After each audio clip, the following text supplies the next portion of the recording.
It began with a whisper, a tremor in the walls of Buckingham Palace that no one outside those gates was meant to hear. A single phrase carried through hushed corridors and trembling lips. "It's about Prince William." No one believed it at first. How could they? Prince William, the strong, composed, duty-bound future king of England. The man who had weathered scandal, tragedy, and the weight of 1,000 expectations, couldn't possibly be the subject of such words. But as the minutes passed, the silence grew heavier. The palace curtains stayed drawn, statements delayed, and then, 2 minutes ago, the royal family finally confirmed the unthinkable. Before we continue, please hit the like button, subscribe to the channel, and turn on the notification bell for updates. The heir to the throne, the man destined to carry the crown into a new era, has only weeks left to live. The news didn't come through the tabloids or a careless leak.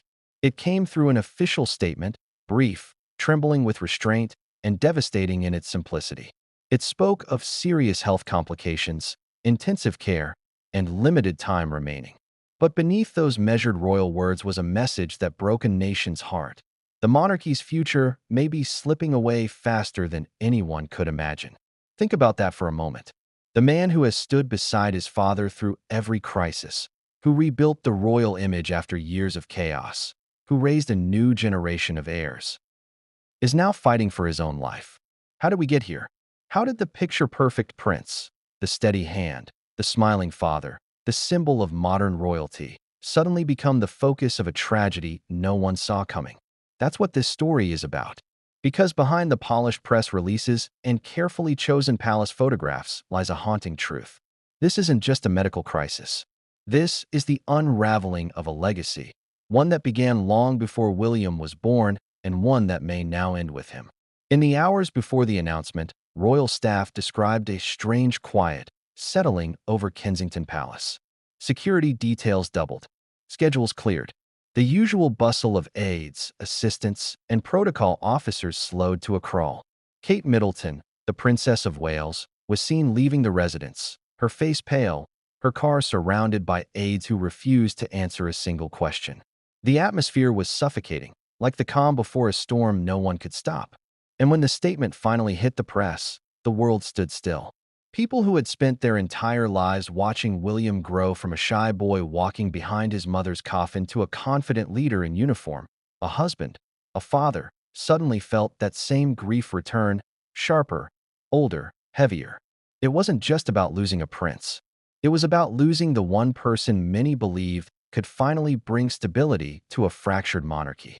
But what the palace didn't say was even more shocking. Because deep within those marble halls, there's another version of events, one that explains why this announcement came now, why it was phrased so carefully, and why certain people in the family are acting with such visible fear. It's a story that involves loyalty, betrayal, and a diagnosis that may not be as simple as the official line suggests. Some insiders claim that William had been struggling for months, pushing through grueling schedules, hiding pain behind polite smiles, ignoring repeated medical warnings. He insisted he was fine. "It's just exhaustion," he told aides. "I'll rest when I can." But rest never came. Duty always did. And that's the tragedy of it, isn't it? That the same sense of duty that made William beloved by millions may have also destroyed him. Imagine being born into a life where every step, every word, every expression is scrutinized, where you are told from childhood that you are not allowed to falter, not allowed to feel weak, not allowed to be human. William inherited not just a title, but a burden that began the day his mother, Princess Diana, was taken from him. In private, those close to him say the shadow of that night in Paris never truly left him. He carried it into adulthood, the grief, the guilt, the need to protect everyone around him so that no one else would suffer as he had. But the body can only carry so much. The mind can only suppress so long. And now, after years of service and silence, that pressure seems to have erupted in the cruelest way possible. Doctors familiar with his case, those sworn to confidentiality, describe it as a condition accelerated by stress. That's all they would say. No names, no details. But when asked if it could be reversed, one reportedly paused for a long time before whispering, "Not at this stage." It's chilling to think that the same world that adored him might have been unknowingly watching his decline in real time. Remember the official engagements where William looked noticeably thinner? Or the public events where his smile seemed forced? At the time, people speculated about burnout or overwork. Few considered the possibility that something far more serious was lurking beneath. Even within the family, there were whispers. Kate reportedly grew increasingly concerned after noticing his bouts of fatigue, his loss of appetite, his moments of deep, uncharacteristic silence. But every time she brought it up, he brushed it aside. "The country needs me," he said. "We can't afford more headlines." The irony? That's exactly what they got, the biggest headline of all. And here's where the story takes an unexpected turn. Because according to one palace aide, this diagnosis isn't recent. It's been known for weeks, possibly months. There were meetings, preparations, contingency plans, all under the strictest secrecy. The family hoped they could control the narrative, maybe even find a miracle. But as William's condition worsened, the choice was taken out of their hands. Someone leaked it. And that's when everything changed. In a desperate attempt to control the fallout, the royal family decided to confirm the story themselves. But their brief, sterilized statement only fueled more questions. What kind of illness? Why was it hidden? How much time does he really have left? And perhaps the most haunting question of all, why does the palace appear to be preparing for something more than just a medical crisis? Something political? Because make no mistake, this isn't only about one man's health. It's about the line of succession, the stability of the crown, and the emotional implosion of a family that has spent years pretending everything is fine. King Charles is reportedly devastated, spending hours in private meetings with senior advisors. Queen Camilla has canceled engagements. Prince Harry, despite the rift, has allegedly been informed personally and is said to be deeply shaken. But what really stands out is the silence from Prince William himself. No statement, no photo, no word from the man at the center of it all. It's as if he's already retreating from the world, preparing for something he can no longer fight. The British public, meanwhile, is caught between disbelief and despair. Candlelight vigils are already forming outside the palace gates. Messages flood social media. "Not William," one woman wrote. "Not him. Not now." And yet, beneath all the grief, there's confusion. Why did the palace wait this long to speak? Why did they let rumors spiral? And what exactly are they not telling us? Because insiders say there's more, much more. A hidden chapter to this story that explains everything. The real reason behind William's collapse. The secret meeting that took place days before the announcement. And a private letter that, according to one royal correspondent, could change how history remembers him forever. But before we go there, before we pull back the curtain on the palace's deepest secret, let's step back. Let's look at how we got here. How the man who seemed unshakable began to crumble, piece by piece. This isn't just a story about illness. It's about love, sacrifice, and the impossible weight of being born royal. It's about the humanity behind the crown, and what happens when that humanity breaks. So, if you think you already know the full story, you might want to hold on. Because the truth is far darker, far more heartbreaking, and far more revealing than anyone could have imagined. And when the next chapter unfolds, you'll understand why palace insiders are saying that this tragedy may not just end a life. It may change the monarchy forever. But first, let's start where it all began, with the first sign that something was terribly, terribly wrong. The moment that changed everything. The moment even Kate didn't see coming. Because that's where the story truly begins, and what came next would leave not just Britain, but the entire world in stunned silence that it began quietly. Too quietly for the outside world to notice. No breaking news, no flashing cameras, no whispered hints in the tabloids. Just an ordinary morning at Kensington Palace. A cup of tea gone cold. A cough echoing down a hallway that no one paid attention to. But inside the palace walls, people were starting to look at Prince William differently. It was subtle at first.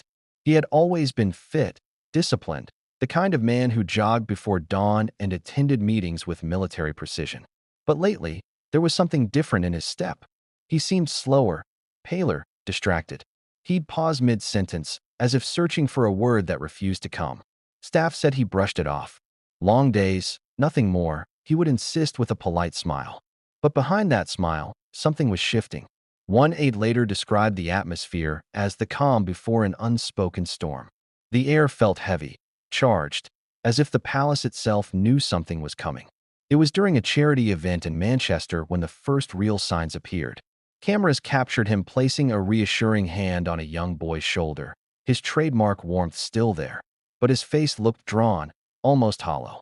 When he turned to greet another guest, he swayed slightly. The footage was replayed across social media, but no one dared suggest anything serious. "Just tired," one royal commentator said. The man's been running the country's moral backbone for months. But in the following weeks, William's schedule began to thin out. Engagements were postponed for personal reasons. The press office grew evasive, citing logistical adjustments. Loyal followers noticed the difference. Where was the steady, dependable William they had always known? Inside his home, Kate noticed everything. At night, when the children were asleep and the corridors quiet, she watched him sitting by the window, staring into nothing. He'd rub the side of his neck absent-mindedly, wincing every few minutes. When she asked, he'd force a chuckle. "Old sports injury," he said, but she'd seen the same motion too many times to believe it. The next morning, she found his breakfast untouched. Kate Middleton had always been the anchor in his life, the calm presence that kept the future king grounded. But even she could feel something slipping through her fingers. Her husband was drifting somewhere unreachable, wrapped in an exhaustion that sleep could not cure. She tried to talk to him about seeing a doctor. He refused. "You know how it will look," he said. "The press will turn a checkup into a death sentence. I can't afford that right now." And that was the problem. He couldn't stop being Prince William, not even for a moment. Behind the curtain of royal composure, his body was sending desperate signals. He began waking up drenched in sweat, trembling slightly. He'd go through an entire morning of meetings pretending to be fine, only to collapse into silence as soon as the cameras turned off. It was his private secretary, Simon, who first voiced what everyone else was thinking. "Your Royal Highness," he said gently one afternoon, "perhaps it's time you took some rest." William looked up from his paperwork, eyes bloodshot. "Rest?" he echoed. "There's no rest for a future king." The words hung in the air like a prophecy. By then, the whispers had already started spreading through the palace staff. Some said it was exhaustion. Others thought it was grief resurfacing from the loss of the queen, still fresh in the public's mind. But one thing everyone agreed on, something was wrong. And then came the letter. One chilly evening, as the wind swept through the palace gardens, Kate walked into William's study. He wasn't there, but his desk light was still on. Papers were scattered everywhere, briefing notes, charity proposals, handwritten letters to veterans. But among them was an envelope sealed with the royal insignia. It was addressed in William's handwriting, elegant and firm, but slightly shaky. "To His Majesty, the King." Her heart skipped. Why would William be writing a formal letter to his father, one that looked so final? Kate hesitated. She wanted to open it, but didn't. Instead, she placed it back, her hands trembling. When William returned moments later, she asked quietly, "You're writing to your father?" He froze for a second too long. "Just something I need to say privately," he replied. His voice was calm, but his eyes betrayed him. That night, he didn't sleep at all. The next morning, he left early for Windsor under the guise of a private meeting. But those close to him later revealed that what happened there wasn't a meeting, it was a confession. King Charles had been preparing for a state briefing when his son arrived unexpectedly. The two men spent nearly 3 hours behind closed doors. No aides, no record, just father and son. When William emerged, he looked pale, distant, and hollow. Charles didn't come out for another half hour. And when he did, his face was red, his eyes wet. The king's private secretary later said, "I've seen His Majesty under pressure before, but never like that. Never." No one knows exactly what William told his father that day, but one phrase has been repeated by palace insiders ever since. "It's worse than we thought." After that meeting, everything changed. William began canceling more appearances.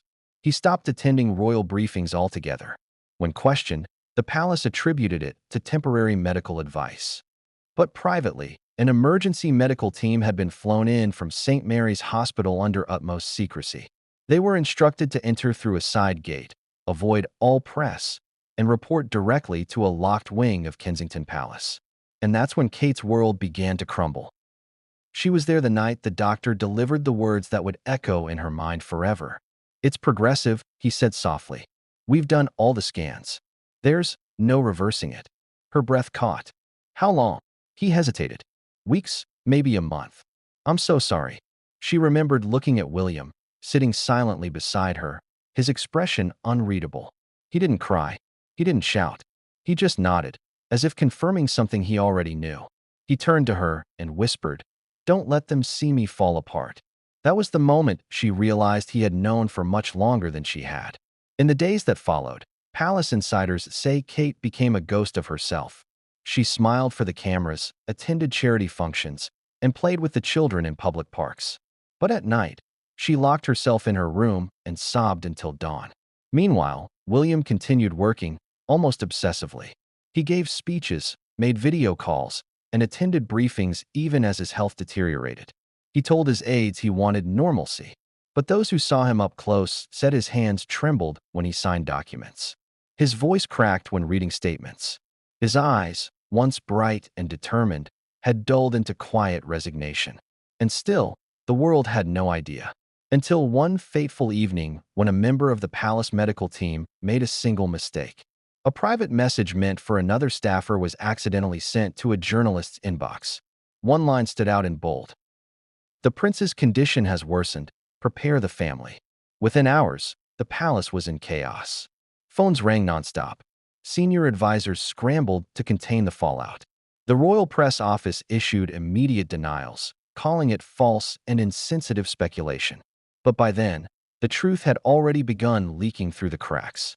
By the next morning, media outlets around the world were running with the same question. Is Prince William seriously ill? Behind the scenes, it was panic. The royal family held an emergency meeting at Windsor to discuss damage control. The king wanted to wait before making any statement, hoping for a recovery. But Kate insisted that silence would only feed the hysteria. "He deserves to control his story," she said through tears. Not the press. And yet, for days, the palace said nothing. Then something unexpected happened. That weekend, William made a surprise appearance outside St. George's Chapel. He shook hands, smiled, and spoke briefly with a small crowd. It was his attempt to show strength, to reassure the public. But those who saw him in person noticed the truth. He had lost weight, his complexion pale as snow, his eyes shadowed by exhaustion. Still, he smiled. Still, he waved. Still, he pretended everything was fine. And that's what broke everyone's heart. Because even in his weakest moments, he refused to let go of his duty. He still wanted to serve. He still wanted to be the man everyone believed in. Later that evening, Kate reportedly begged him to rest. "Please, for me," she whispered. He simply smiled. "There's too much to do." The next day, the royal family issued the statement that would shatter the world. His Royal Highness, the Prince of Wales, is undergoing medical care for a serious condition. The family asks for privacy during this time. Those were the official words. But inside the palace, the whispers turned into sobs. Staff who had served him for decades couldn't hold back their tears. Some left flowers by his study door. Guards stood at attention with lowered heads. And the nation that once looked to him for hope now braced itself for heartbreak.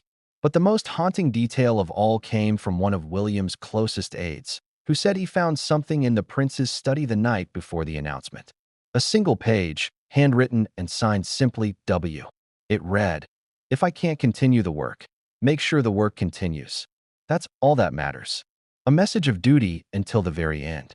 And yet, what the world didn't know then was that this letter, and what it hinted at, would lead to a secret that would shake the monarchy to its core. Because this wasn't just about an illness anymore. It was about what that illness exposed, a secret William had been carrying for months. And when it came to light, nothing inside Buckingham Palace would ever be the same again. But what was in that letter? What could be so devastating that even King Charles reportedly wept upon reading it? We're about to find out. Because what came next would change everything, and no one saw it coming. The envelope sat quietly on King Charles's mahogany desk, small, cream-colored, and marked with a wax seal bearing the insignia of the Prince of Wales. No one knew it was there except for the private secretary who placed it before him and the trembling hand that had written it. At first glance, it looked ordinary. But within those folds of paper lay words that would leave the king pale, trembling, and speechless. It was the letter that changed everything. The night before it reached the king's study, Prince William had been alone. The palace was still, the staff dismissed early, and even the ticking clock on the mantel seemed to echo like thunder. Kate had already gone to bed, though not to sleep. She lay awake listening to the faint scratch of William's pen from the next room, unaware that each stroke of ink was another line of farewell. He sat at his desk, staring at a blank page for nearly 20 minutes before finally writing. "Father, by the time you read this, I'll have already told you in person. But there are things I need to put into words, not for duty, but for peace." He hesitated, tapping the pen against his temple. He hated dramatics, but the truth had a weight that demanded precision. He continued, "I've known for some time that something wasn't right. I kept it from everyone, even Kate, because I thought I could fight it quietly. But the doctors have made it clear, my time is short." His hand trembled slightly. He paused, glancing at the window where the faint moonlight spilled through. He could hear faint laughter in the distance, guards changing shift, unaware that their future king was writing what could be his final message. "I've come to terms with it, Father," he wrote. "What I can't come to terms with is what comes after. The children are still so young. George is brave, but he's still a boy. Charlotte feels more than she says. And Louis, he won't remember me properly. That hurts most of all." He exhaled sharply, the words blurring as tears welled up. He hadn't cried in years, not since his mother. But the truth was like acid now, eating through the layers of royal composure that had always protected him.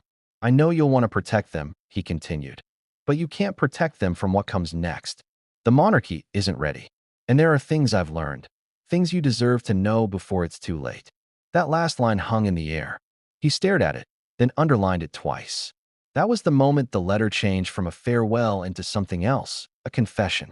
The next morning, William placed the letter in an envelope, sealed it, and left for Windsor Castle.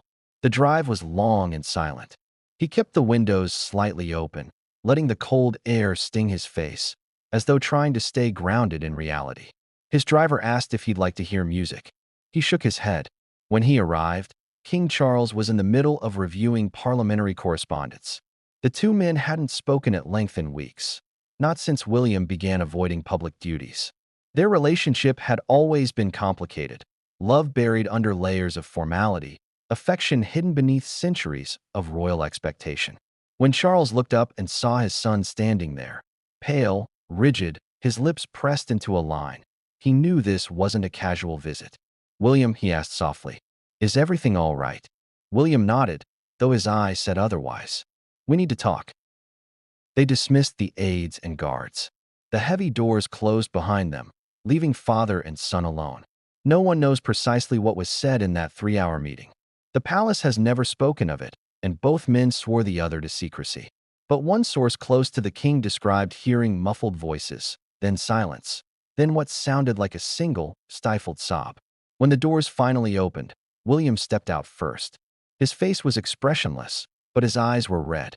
He said nothing to anyone, simply handed the sealed letter to the king's secretary and whispered, "He'll understand."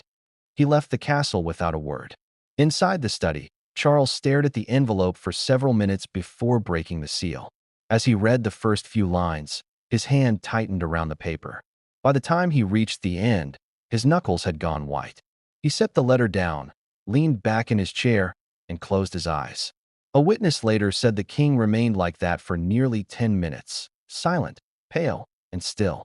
Then he rose abruptly, walked to the window, and whispered something no one could make out.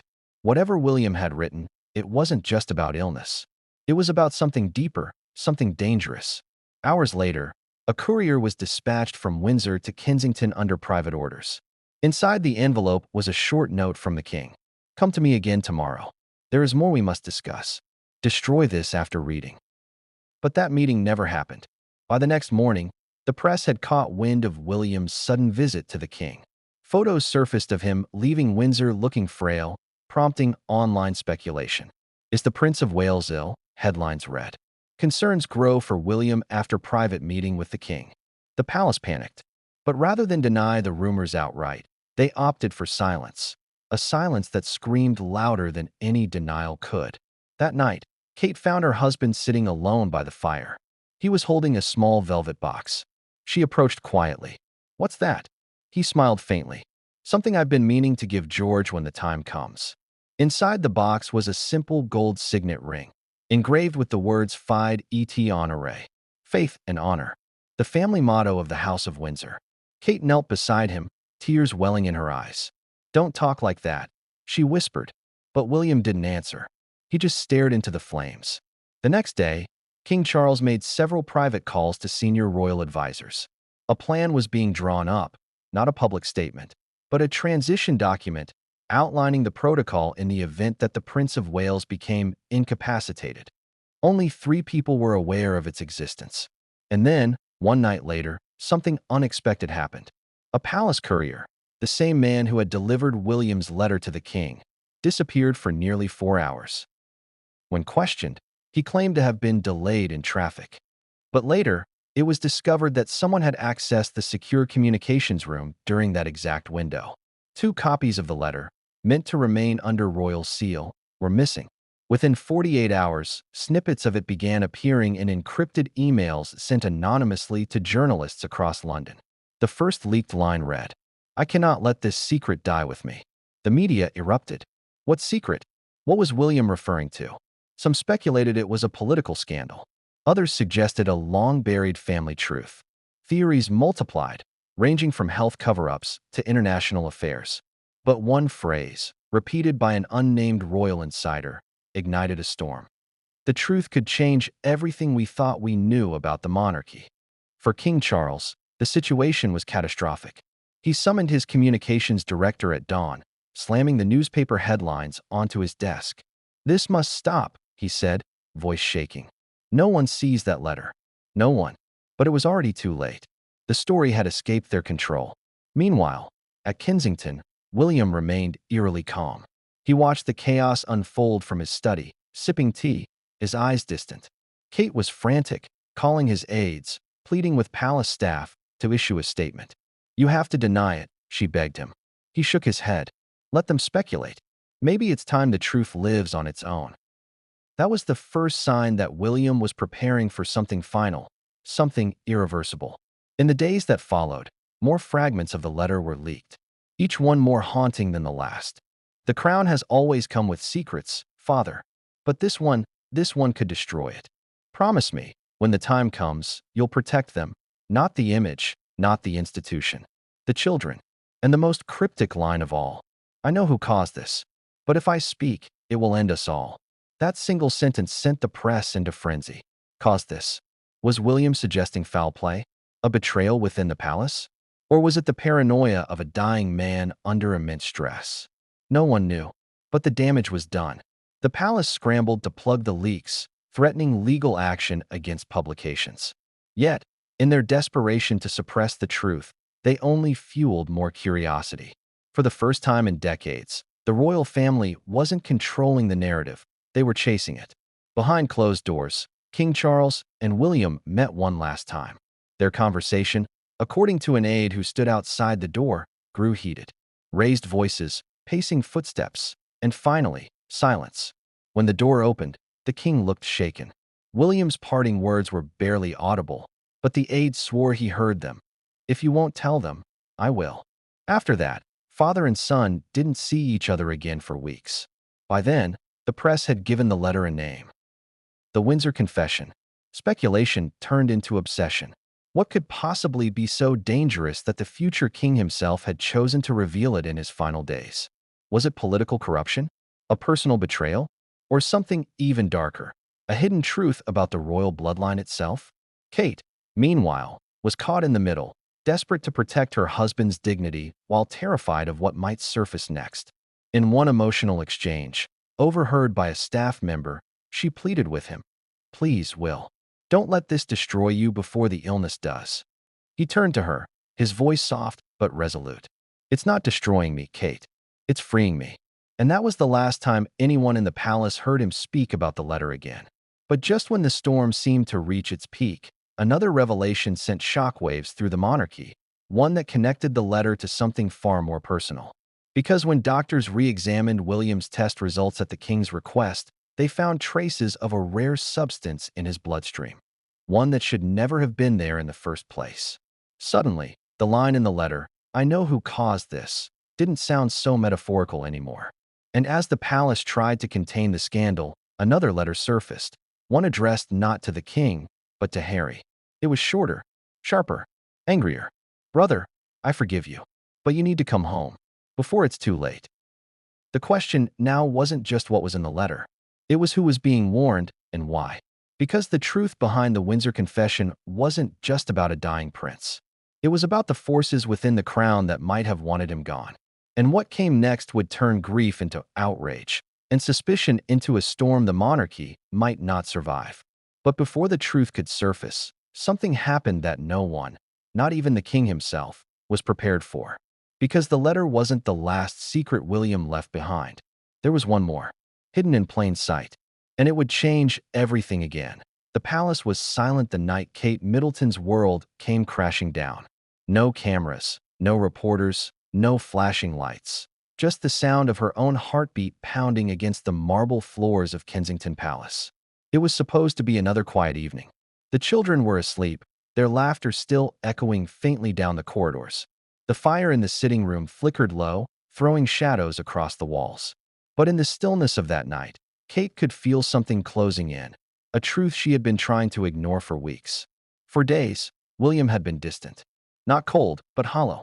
He would smile for her, even laugh with the children, but there was a sadness behind his eyes that no warmth could touch. He'd begun to avoid meals, claiming exhaustion. Sometimes she would find him sitting alone in the study, staring at nothing. And every time she asked, he would give the same answer. I'm fine, darling. Just tired. She wanted to believe him. God, she wanted to. But something inside her, that sharp intuition that had always guided her, whispered that the truth was far worse. It wasn't until she stumbled upon his medical report that her world began to crack. It happened late one night. William had gone out for a private walk through the gardens, something he often did when his mind was heavy. Kate had gone into his study to fetch her reading glasses. She wasn't snooping, not really, but as she reached for the drawer, a folder slid halfway out, its corner catching her eye. Her name wasn't on it, but his was. Confidential. Test results. HRH, the Prince of Wales. For a moment, she just stood there, frozen. Her hands trembled. She shouldn't read it. She knew she shouldn't. But her heart refused to listen. Slowly, she slid the file open. The first line was a medical summary, filled with terms she didn't understand. But one phrase stood out in bold letters. Terminal. Rapidly progressive. No available cure. Her breath caught. She read it again, hoping she had misunderstood. She hadn't. Her knees gave way, and she sank to the floor, the folder clutched against her chest. Tears came before she even realized she was crying. For a long time, she just sat there, her sobs muffled by the heavy silence of the room. When she finally looked up, she noticed something else inside the folder. A handwritten note folded neatly in half. It wasn't addressed to her. It was addressed to the children. She hesitated, her pulse quickening. George, Charlotte, Louis. It began. If you're reading this, it means I couldn't keep my promise to be there for everything. But I want you to know, your mother's love will always be enough. Be kind. Be brave. And don't let the weight of who you are stop you from being who you want to be. The ink was slightly smudged, as if written through tears. That was the moment something inside Kate shattered. She didn't remember standing up. She didn't remember running. She only remembered the sound of her own sobbing echoing through the hallways, the cold air hitting her face as she burst into the night garden. She called his name once. Then again, when she found him by the fountain, she could barely breathe. Why didn't you tell me? She whispered. Why would you let me find out like this? William didn't speak right away. He just looked at her, eyes tired, voice barely a whisper. Because I didn't want you to spend every day waiting for the end. Kate's tears fell freely. I could have helped you. We could have fought this together. He shook his head. There's no fighting this. I've seen the doctors, Kate. It's done. The words cut deeper than any wound. She stepped closer, clutching his arm. Then we'll find someone else, another specialist, another opinion. There's always another way. He looked down at her hand, gently placing his over it. Not this time. That was the first time she saw him truly afraid. Not for himself, but for her. For the children. For what would come next. That night, after he fell asleep, she sat beside him for hours, staring at the faint rise and fall of his chest. Every breath he took felt like something sacred, fragile, something she could lose at any moment. The following morning, Kate did what she always did when she was breaking inside. She smiled for the cameras. She attended a charity luncheon for children's hospitals, dressed flawlessly, greeting guests with grace. But her eyes gave her away. Observers later said she looked distant, glassy, as though her spirit had been drained. Few realized she had spent the night before curled on the floor, clutching the medical file like a lifeline. When she returned home, William was sitting by the piano, playing softly, a melody she recognized as one his mother used to hum. She froze in the doorway, listening. For a brief moment, the sound brought back the early days of their marriage. Laughter, warmth, normalcy. Then he stopped, looked up, and their eyes met. Neither spoke. They didn't have to. From that day forward, Kate became the quiet guardian of a secret that was tearing her apart. She shielded the children from questions. She handled the press. She even smiled through royal dinners while pretending her world wasn't collapsing. But in private, she was unraveling. Her staff noticed. She'd disappear for hours, often locking herself in the chapel. A cleaner once found her sitting there in silence, clutching her wedding ring and staring at the stained glass windows. When her sister, Pippa, came to visit, Kate tried to keep up the facade. But when Pippa asked gently, "Are you okay?" the dam finally broke. Kate buried her face in her hands. "He's dying, Pip, and there's nothing I can do." The room fell silent except for her sobs. Pippa held her, whispering, "Then be there for him. That's what you can do." But even that was easier said than done. Because while Kate was trying to hold her family together, the palace was fracturing behind the scenes. After the leak of William's letter, the royal machine had gone into full damage control mode. Advisors were meeting in secret. Statements were drafted, redrafted, and discarded. Whispers grew that someone inside the palace, someone trusted, had betrayed them by leaking the letter to the press. And Kate, though drowning in grief, began to notice the tension. Certain aides avoided eye contact. Conversations stopped when she entered a room. She could feel the paranoia settling in, that creeping sense that she couldn't trust anyone anymore. Then came the phone call that shattered what little composure she had left. It was late afternoon. The children were in the garden, playing. Kate was reviewing event schedules when her phone buzzed. The number was unfamiliar. When she answered, a woman's voice spoke quietly on the other end. "Your Royal Highness, I'm calling from St. Mary's. I thought you should know. The test results show something unusual." Kate's heart stopped. "What do you mean?" "There are traces of a toxin, something foreign. We've ruled out environmental factors. This isn't genetic." For a long moment, Kate couldn't breathe. "You're saying someone did this to him?" "I'm saying," the woman replied carefully, "it doesn't appear natural." The line went dead. Kate sat frozen, her phone still pressed to her ear. The sound of her children laughing outside felt miles away. She stared at the wall, her mind racing. Was this what William meant when he said, "I know who caused this"? She thought of a letter, the secrecy, the king's reaction, the panic, and suddenly, the grief gave way to something new, rage. That night, she confronted William again. "Why didn't you tell me?" she demanded. "You knew, didn't you? You knew this wasn't just illness." He didn't look at her. His hands were clasped tightly together, trembling slightly. "There's no proof," he said quietly. "And even if there was, what would it change?" "It changes everything," she cried. "If someone's done this, they need to pay." He stood slowly, his voice firm but gentle. "No, Kate. If we go down that road, it destroys everything. The institution, the children's future. That's what they want." Her tears spilled over. "And what about us? What about you?" He reached out, brushing her cheek. "I'm already gone, love. All that matters now is protecting them." Those words haunted her long after he went to bed. That night, Kate broke. She screamed into her pillow. She threw a vase against the wall, shattering it into 1,000 pieces. For the first time in her royal life, she didn't care who heard. In that moment, the poised, graceful princess of Wales disappeared, and what remained was just Kate. A wife watching her husband die. A mother terrified for her children. A woman trapped in a golden cage of lies. The next morning, she appeared at the hospital with William for a routine checkup. Cameras flashed as she stepped out of the car, her hand on his arm. She smiled again. Perfect posture.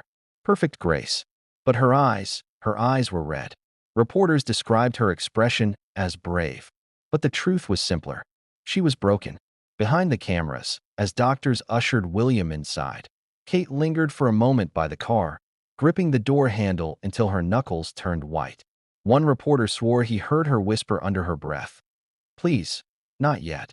Back inside the palace, as she closed the door behind her, she saw a new envelope waiting on the entry table. No seal, no return address.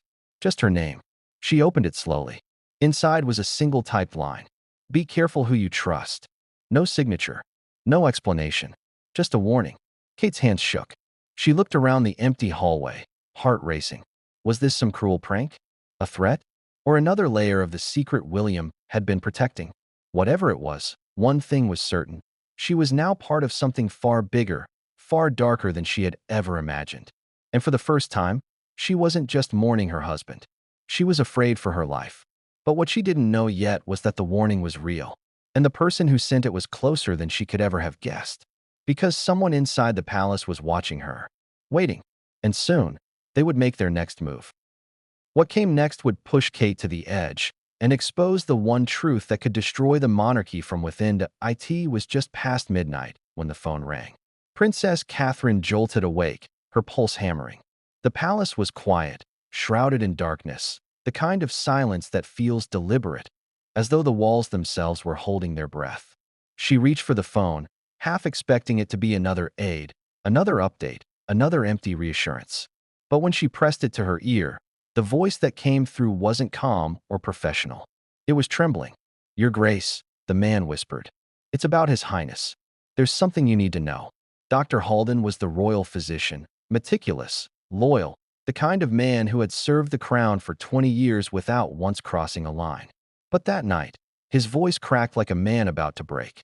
"I shouldn't be calling," he said, "but I can't carry this alone anymore." Catherine sat upright. "What are you talking about?" There was a pause, a long breath. "The test results. The illness we discussed, it's not what we thought." Her heart seized. "You mean it's not fatal?" He hesitated. "It is, but it wasn't natural." For a moment, everything inside her went cold. "What do you mean, not natural?" The doctor's voice was barely above a whisper. "There are traces of an unidentifiable compound in the prince's bloodstream. It mimics the symptoms of a degenerative disease, but it's man-made."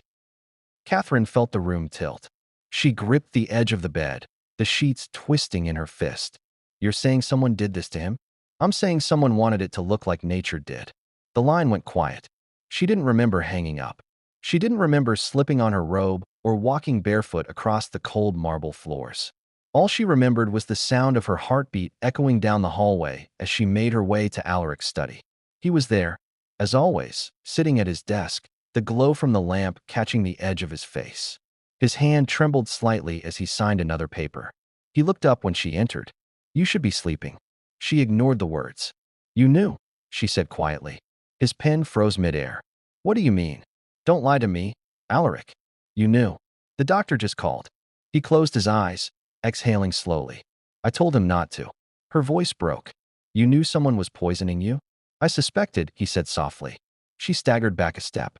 "And you said nothing?" "What good would it do?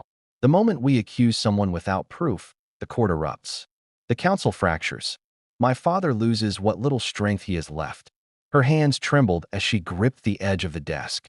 "So you'd rather die quietly?" "I'd rather die than destroy what I've spent my life protecting." The fury in her chest was almost blinding. "You're protecting ghosts, Alaric. Institutions, traditions.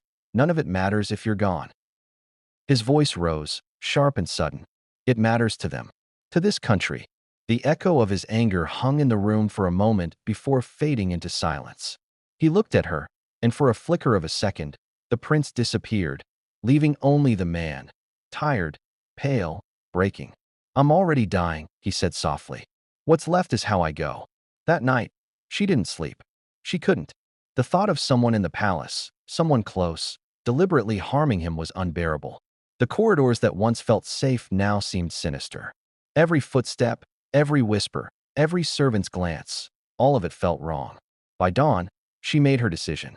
She went to find Dr. Halden. The royal infirmary was tucked away behind the east courtyard, sterile, cold, lined with portraits of long-dead physicians. He was waiting for her, pale and nervous, his glasses fogged. "Your Grace," he said, bowing his head. She cut him off. Tell me everything. He hesitated, glancing around. We shouldn't talk here. They moved into a private room, the door clicking shut behind them. He locked it, checked twice, then opened a folder. Inside were several printed test results, blood work, enzyme charts, chemical breakdowns, all marked confidential. Royal Case File 227A. He slid one sheet forward. Do you see this line here? She nodded faintly. That's not a naturally occurring protein. It's synthetic, a biochemical compound that targets cellular regeneration. Slow, undetectable, but fatal. She felt sick. You're saying this was administered deliberately? He nodded. Likely in microdoses over time, through medication, food, or injection. It's nearly impossible to trace without context. Catherine's throat tightened. Who has access to him? Holden looked away. Too many. Advisors, aides, the kitchen staff, even members of the inner court. But there's something else. He leaned closer, lowering his voice. This compound, I've seen it once before. Years ago, in a different patient. She frowned. Who? He hesitated, his eyes darting toward the locked door. I can't name them. But the case was classified by the Royal Council. It was another death, unexplained, rapid, dismissed as heart failure. But I recognized the markers immediately. Are you saying the same person could be behind both? He nodded grimly. And if that's true, Your Grace, the rot goes deeper than you think. Catherine stood frozen. The realization struck like lightning. This wasn't illness. This was treachery. And whoever had done it before. She steadied her voice. Why are you telling me this now? He sighed. Because I can't carry it anymore. I've served this family for decades. But watching him waste away knowing someone caused it, he trailed off, his voice breaking. It's eating me alive. Catherine placed a hand on his shoulder. Then help me stop it. He looked up sharply. If we go digging, we'll both be silenced. You don't understand, Your Grace. This isn't just a crime. It's a cover-up built on fear. I'm not afraid, she said, though her voice trembled. Not anymore. For a long moment, he just stared at her, then slid a small drive across the table. Everything I've found is on here. If anything happens to me, promise me you'll make it public. Her fingers closed around it. You have my word.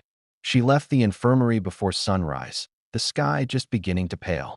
The palace loomed ahead, beautiful, majestic, and monstrous. Every window felt like an eye watching her. When she reached their quarters, Alaric was awake, sitting by the window, dressed and composed. He looked at her as she entered. You went to him. She froze. How did you know? I asked him to call you, he said quietly. You needed to know. Her anger softened into confusion. You wanted me to know? I needed you to understand, he said. If I can't protect you all from what's coming, at least you'll be ready. She stepped closer, searching his face. Ready for what? He looked out the window toward the dawn. For the truth. That day, the palace buzzed with restless energy. Meetings behind closed doors. Urgent whispers. The king's advisor, Lord Marlowe, was seen pacing through the corridors, his expression grave. Even the guards seemed on edge. Catherine couldn't shake the feeling that they already knew, that somehow, word had spread. The drive in her hand felt heavier by the hour. When night fell, she hid it in the one place no one would think to look. Inside the locket Alaric had given her on their wedding day. But she wasn't the only one keeping secrets. Because that same evening, Dr. Halden was found dead in his car. The official statement said it was a medical emergency, a sudden heart attack. But when Catherine heard, her blood ran cold. The timing was too perfect, too convenient. She went to Alaric immediately, her voice shaking. He's dead. They killed him. He closed his eyes, pain flickering across his face. I told you this would happen. Her tears spilled over. We can't just stay quiet anymore.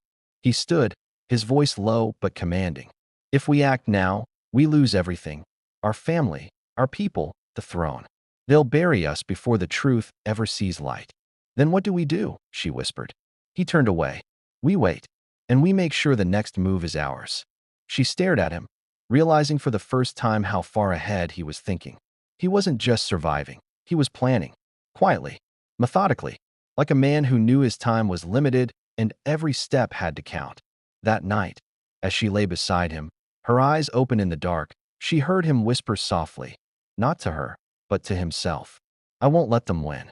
And though his voice was barely audible, there was a strength in it, a quiet, burning resolve. The next morning, when she woke, he was gone. His note on the pillow said only 3 words. "It's time, Kate." And those words would set into motion the most dangerous chapter in the history of Ardenia's royal family. A chapter written not in ink, but in betrayal, blood, and truth. Because what Prince Alaric was about to reveal would not only expose the conspiracy behind his own death, it would tear the crown itself apart. And the first casualty would not be him. It would be the monarchy. The palace had not felt this alive, or this afraid, in decades. At dawn, the courtyards of Ardenia's royal residence filled with hurried footsteps, the clipped voices of guards, and the hum of news helicopters circling above the city. Something had cracked inside the royal family, and the sound of it was echoing through every marble hall. For years, the House of Arden had ruled by quiet unity. Now whispers of division rolled through the capital like thunder. The king was holding emergency meetings. The council was split, and somewhere behind those gilded walls, Prince Alaric was preparing to reveal the truth that might undo them all. Catherine could feel it coming. She had seen the change in him ever since the doctor's death. There was steel in his voice now, the calm resolve of a man who had nothing left to lose. Every movement was deliberate, every word measured. He had crossed from hope into purpose. That morning she found him in the private library, surrounded by stacks of old ledgers and coded correspondence. The fire burned low, its glow painting half his face in amber light. "You haven't slept," she said. He didn't look up. "Sleep is for men who have time." "Alaric." He held up a hand. "It's begun, Kate. The king knows I'm digging. The council knows. They'll come for me before sunset." Her heart clenched. "Then stop this before it's too late." He turned to her, eyes bright with quiet fury. Too late? It was too late the moment Halden died. The moment they decided the crown was worth more than a life. She stepped closer, lowering her voice. "Who are they?" He opened a leather file and slid a single page toward her. "Read." The document bore the insignia of the Royal Council of Ardenia, an inner circle of nobles and ministers sworn to secrecy. At the bottom, beneath a line of signatures, was an authorization dated months before his diagnosis. "Special Research Directive," she read aloud. "Compound trials for political defense purposes." Her voice trailed off. "This is the same formula?" He nodded. "A biochemical weapon commissioned by the council, developed under the pretense of national security. But it was never meant for enemies abroad. It was meant for control at home." She stared at him. "Control?" "The king's enemies within parliament. Dissidents. Journalists. Anyone who threatened the monarchy's image." His voice hardened. "And when I began questioning the program, I became the test subject." Catherine's breath caught. "You can't be certain." He gave a bitter smile. "Halden found traces of the compound used in the program. Same molecular signature, same deterioration pattern. I confronted the council in private. A week later, my symptoms began." She felt the world spin. "You think your father knew?" Alaric hesitated. "I think he allowed it." The words landed like a blade. For years she had watched the king treat his son with stern affection, grooming him for rule. To imagine him complicit was almost unbearable. "What will you do?" she whispered. He closed the file. "Tell the world." By midday, the palace was a war zone of diplomacy and deception. The king's private secretary issued a statement denying any suggestion of internal misconduct. The council convened in the great chamber, their faces grim beneath the chandeliers.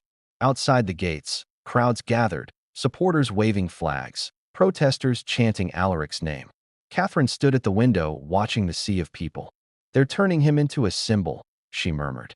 Her chief aide, Clara, joined her. "They already see him as one.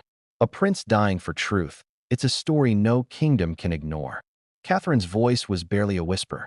"And stories are what topple thrones."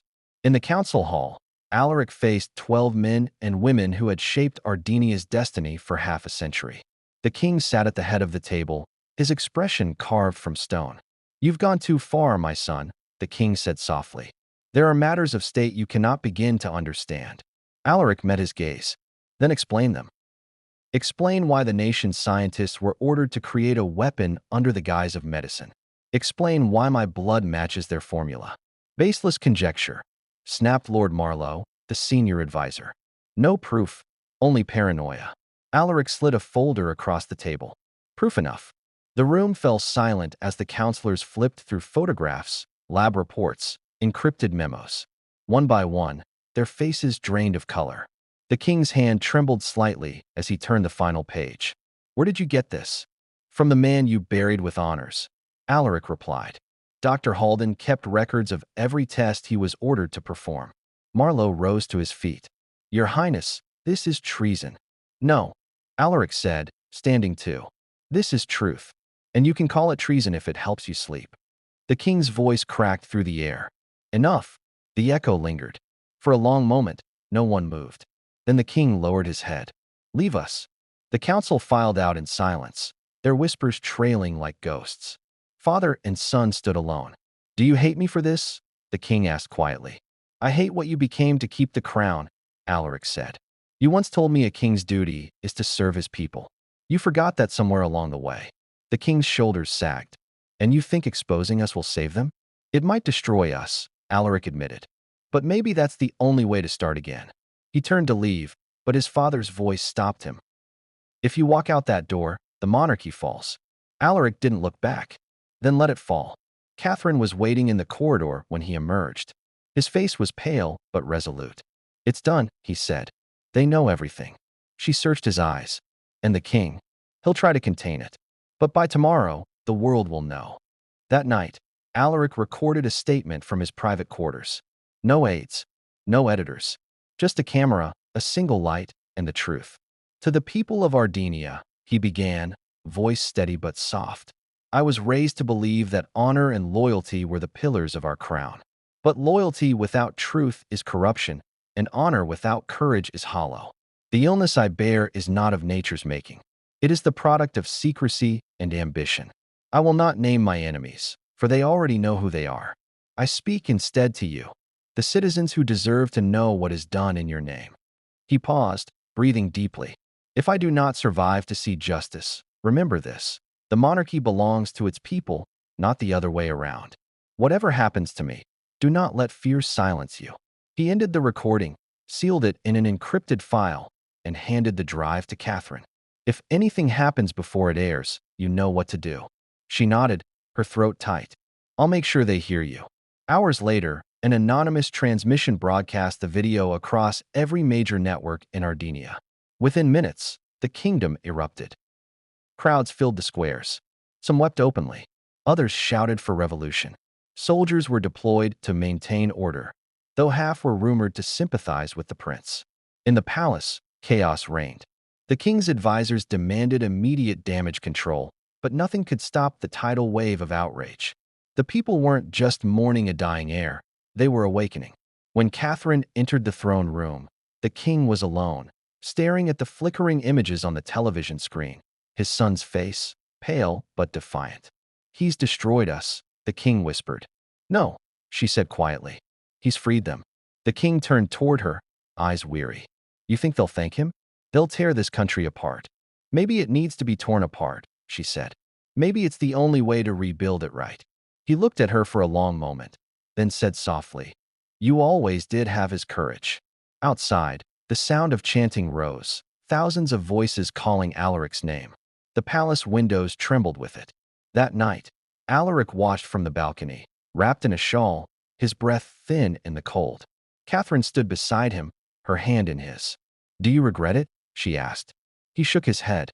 "No. Regret is for men who had a choice."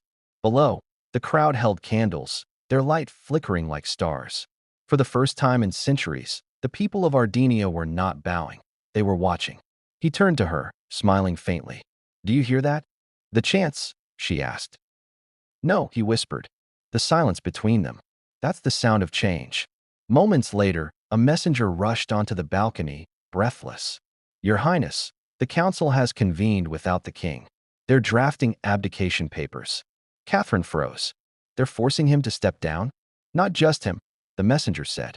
"They mean to dissolve the line entirely." Alaric's eyes darkened. "Then it begins." "What will you do?" she asked. He looked out over the candlelit sea. "Finish what I started." He turned and walked inside, leaving her standing in the chill night air, the sound of the people swelling below.